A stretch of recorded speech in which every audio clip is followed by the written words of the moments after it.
இன்னொரு விஷயம் வந்து எனக்கு சத்தியமா பிடிக்கவே இல்லை. என்ன அப்படின்னு பாத்தீங்கன்னா, கேப்டன்சி சரியில்லை அப்படின்னு சொல்றீங்களே தவிர, அவர் என்ன பண்ணிருக்காரு, டீம் எப்படி இருக்கு, டேய் நீங்க வந்து ஆக்ஷன்லயே ஃபர்ஸ்ட் தோத்துட்டீங்க. நீங்க வந்து பிளேயர்ஸ் நிறைய எக்ஸ்பீரியன்ஸான பிளேயர்ஸை விட்டுருக்கீங்க. நல்ல எக்ஸ்பீரியன்ஸே இல்லாத பிளேயர்ஸ் வந்து எடுத்திருக்கீங்க. இந்த டீமை வந்து ரெடி பண்றதுக்கே 1 வருஷம் 2 வருஷம் ஆகும். அதை முதல்ல தெளிவா புரிஞ்சுக்கோங்க. அது மட்டும் இல்லாம வந்து நேற்று பேட்டிங் ஆனப்ப பயங்கரமா பேட்டிங் பண்ண சென்னை தான் மாசு கிளாஸ்ன்னு சொன்னவங்க பவுலிங்ல சொதப்பினதுக்கு அப்புறமேட்டு இந்த வருஷம் டீமே சரியில்லைப்பா, கேப்டனே சரியில்லைப்பா, எல்லாத்தையுமே மாத்தணும்ட்டு மொத்த பழியும் தூக்கி ருத்ராஜ் கைக்வாட் மேல போடுறீங்க. ருத்ராஜ் கைக்வாட் அப்படிங்கிறவர் வந்துட்டு ஒரு இப்பதான் வளர்ந்து வர ஒரு கேப்டன். இந்த லிஸ்ட்ல வந்து ரிஷப் பண்ட் வச்சுக்கலாம்.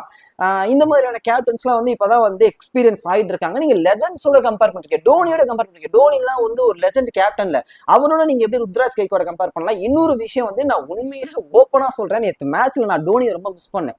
ஏன்னா நேற்று டார்கெட் பொறுத்த வரைக்கும் நல்ல ஒரு டார்கெட் வந்து சென்னை செட் பண்ணாங்க. அந்த பவுலிங் ரொட்டேஷன் சரியில்லையோ அப்படின்னு எனக்கு தோணுச்சு. பெரிய எக்ஸ்பீரியன்ஸ் பவுலர்ஸ் வந்து இல்லைனாலுமே வந்துட்டு கரெக்டா வந்து டோனி யூஸ் பண்ணிப்பாரு.